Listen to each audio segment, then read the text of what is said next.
Merhaba arkadaşlar, Örgümü Dediniz kanalıma hepiniz hoş geldiniz.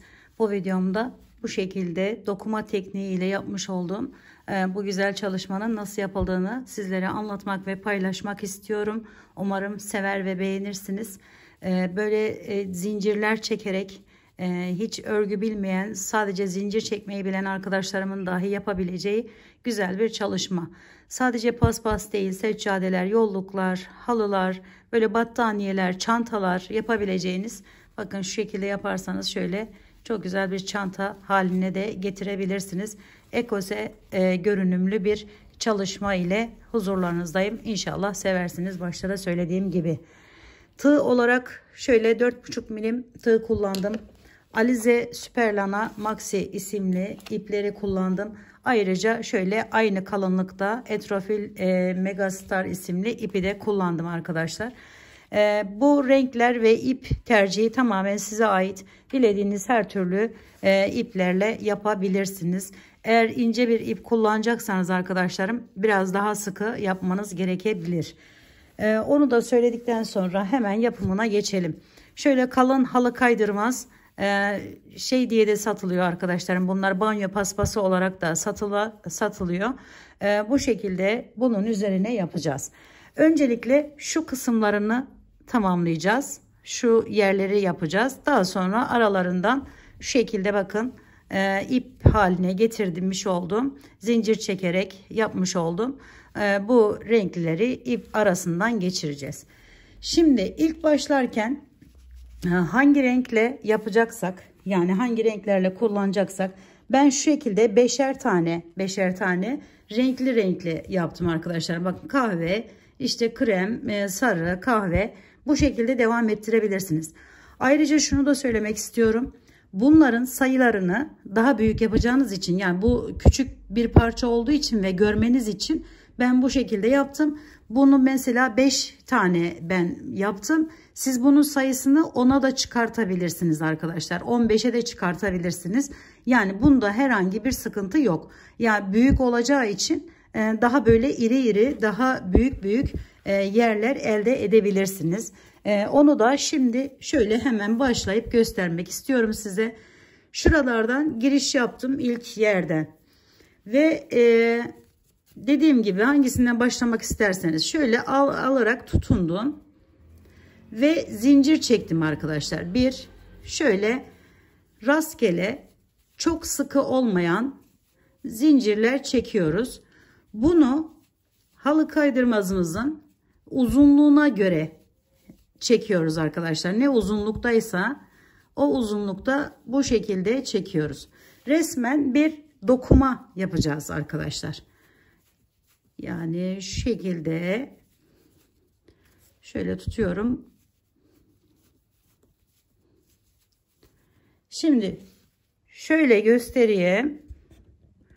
Bunu buraya ölçüyorum. Bakın şöyle çok gevşek de olmayacak. Yani şöyle çok şey de durmayacak. Çok böyle sıkmayacak da. Ha, bu arada bu tarz bükülmeler olabilir. Olsun arkadaşlar, yapınca bu bakın şöyle kenarını da çevirince düzleşiyor, güzelleşiyor. O konuda herhangi bir şey yapmayın, yani böyle sıkıntı yapmayın. Şimdi bunu bu şekilde çektim zincirimi, geldim boyuna yetecek şekilde hemen yukarıdan da aynı şekilde giriş yapıyorum. Şöyle ve buraya bir tane sık iğne ile bağlıyorum. Daha sonra aradan bu boşluğu şöyle birer tane, bakın birer tane bırakarak devam edeceğiz. Hemen bırakalım. Şöyle bir tane bıraktım. Şuradan giriş yapıyorum. Buradan çıkartıyorum. Bu arayı da sıkmayın arkadaşlar. Orayı da biraz gevşek bırakın. Kaydırma ile bağladım. Daha sonra yine zincir çekiyorum.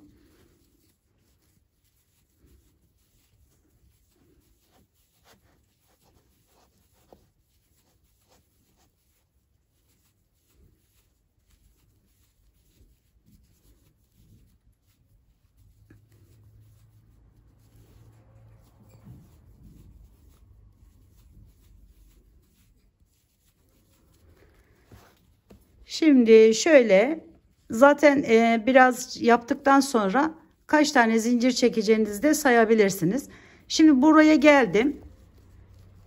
Buradan bir tane yine aradan boşluk atlıyorum. Buradan ve şöyle tutalım. Buradan ve buradan çıkartıyorum. Sık iğne ile bağlayıp sonra tekrar aradan bir boşluk bırakıp diğerine geçiş yapıyorum. Şöyle çok sıkı olmasın dediğim gibi ve hemen zincir çekerek yine diğer tarafa geçiş yapıyorum arkadaşlar. Bu kısmını modelimizin bu şekilde tamamlıyoruz. Şöyle zincirler çekerek bir oraya bir oraya yerler elde ediyoruz arkadaşlarım.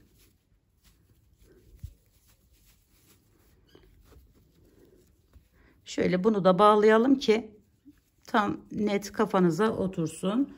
Evet. Şimdi bakın bir tane atladım. Hemen diğerine geçiş yaptım. Şu şekilde sık iğne ile bağladım. Biraz gevşeltip bir tane atlayıp diğerinden geçiş yapıyorum diğerine. Ve yine zincir çekerek bu kısmını tamamlıyorum. Bakın böyle yerler elde edeceğiz. Şimdi ise bunu arkadaşlarım bağımsız olarak bakın birbirinden bağımsız olarak bu şekilde renklerimizi bunu da ben 5 sıra şeklinde yaptım. 2, 4, 5 gördüğünüz gibi şöyle 5 sıra olacak şekilde yine arasından geçireceğimiz yere şu şekilde ölçüyoruz önce ve daha sonra bunu 5 tane tamamlıyoruz. Şöyle bakın. Yine normal zincir çekiyoruz burada. Herhangi bir şey yapmadan bakın 5 tane buradan geçirme yerimiz olmuş oluyor. Normal zincir çekiyoruz arkadaşlar. Çektiğimiz zinciri ise ölçüyoruz. Zaten sayısını da bilirsiniz. O sayıya göre ölçüp bu şekilde zincirlerden ip elde etmiş oluyoruz. Şimdi elde etmiş olduğumuz bu ipi şu bakın alt kısmını yapmıştık. Şöyle geliyorum. Birini alttan birini üstten olacak şekilde nereden yapalım? Şuradan yapalım daha net gözüksün. Bunu bakın birini alttan alıyorum. Diğerini üstünden atlatıp bu şekilde geçiriyorum. Dediğim gibi bunu 5 sıra olacak şekilde yaptım ben. Çünkü burası da 5'ti. Siz bunu eğer daha büyük kareler yapacaksanız daha uzun daha arasına yani daha uzun çekmeniz gerekiyor ki bu ip şey olmasın arkadaşlar. Hani böyle yarıda kalmasın veya şey olmasın. Tamamen düzgün bir şekilde çıksın ortaya. Evet şu şekilde alıyorum ve arasından geçiriyorum. Bunu geldim. Bu sizin ipiniz daha çok olacaktır. Çünkü daha fazla olacağı için bu model olduğu için küçük bir ip. Şöyle arkadaşlar şuradan giriş yapıyorum. Bakın birinciden değil. Hemen yanındaki ikinciden giriş yapıyorum. Ve bu zincirimi bunun içerisinden geçiriyorum. Ki herhangi bir çıkma olmasın diye. Bunu da buraya biraz daha sağlamlaştıralım şöyle. Kenarda yapacağız birazdan. Şöyle tutunalım ve buradan da geçirelim ki herhangi bir çıkma olmasın. Şimdi bu ilk sırayı bakın şöyle göstereyim. Buradan geçirdim. İlk sıralarda inanın hiçbir şeye benzemiyor. Böyle güzel olmayacakmış gibi bir his oluyor. Ama daha sonra yaptıkça epeyce bir uğraştırdı beni. Yani güzel olacak mı olmayacak mı epey bir uğraştım. Şimdi bakın buradan geçiriyorum. Bu ipim üstte kalmıştı. Bakın üstünden atlatacağım bunu. Hemen altından geçiriyorum. Şöyle. Ve bunu birini üstte olanı alta olanı üste çıkartıp devam ediyorum. Burada daha net belli bakın. Şöyle. Bakın altta ip. Hemen onu üstüne.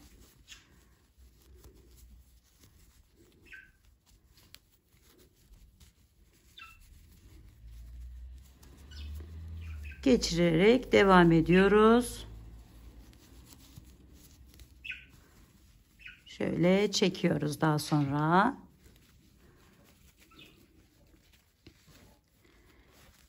Burayı da şöyle biraz sıkılaştırabiliriz. Yani alta doğru alabiliriz arkadaşlar. Çok da şey değil. Onu daha sonra kenarını yaptıktan sonra düzeliyor zaten. Şu şekilde. Şimdi bakın ipim üstte kalmış. Hemen bunun altından geçiriyorum. Bunu aşağıya alıp bunu yukarıya çıkartıyorum.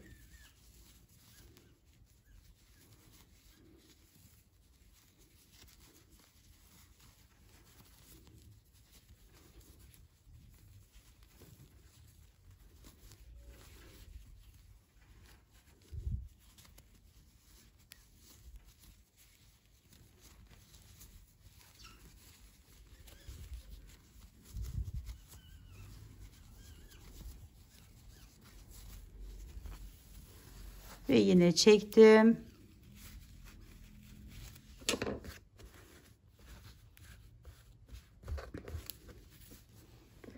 Şimdi diğer sıraya geçiyorum ve onu da aynı şekilde alttan üstten şeklinde devam ettiriyorum.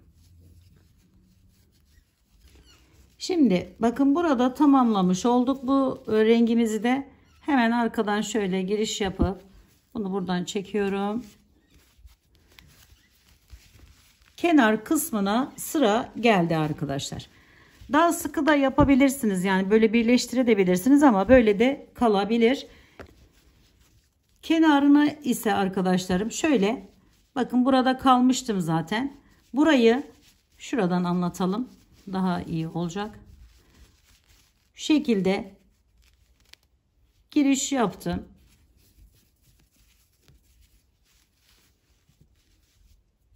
Dilediğiniz gibi yapabilirsiniz bu arada.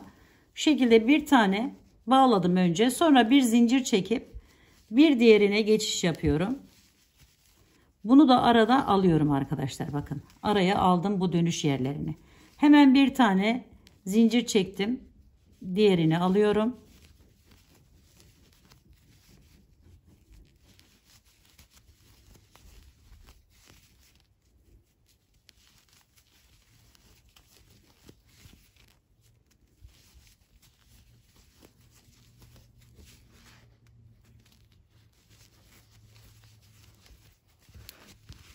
Şöyle dönelim. Burada ise zincir çekmenize gerek yok. Hepsinden birer tane alarak devam edin derim arkadaşlar. Aynısı olsun isterseniz. Şimdi bunu yaptıktan sonra ise hemen çevirdim. Hepsini tamamladıktan sonra tabi çeviriyorum ve şu üstlerden giriş yapıp bakın şu şekilde kaydırarak bir sıra daha devam ediyorum. Daha böyle hani hem bükülmesini, kıvrılmasını önlemek amaçlı hem de daha düzgün dursun diye böyle üstünden kaydırma yöntemiyle bakın şöyle bir görüntü elde etmek için bu şekilde yapıyoruz arkadaşlar.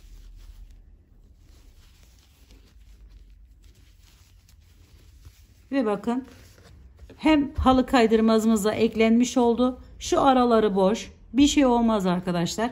Dilerseniz tabii hani ben böyle istemiyorum derseniz alttan iğne yardımı ile şöyle tutunabilirsiniz bazı yerlerinden ama inanın hiç gerek yok. Bakın gayet de güzel ve şey duruyor. Ekose modelli böyle bir çalışma yapmış oluyorsunuz arkadaşlarım. Umarım sevmiş ve beğenmişsinizdir. Yapacak olanlara şimdiden kolaylıklar diliyorum.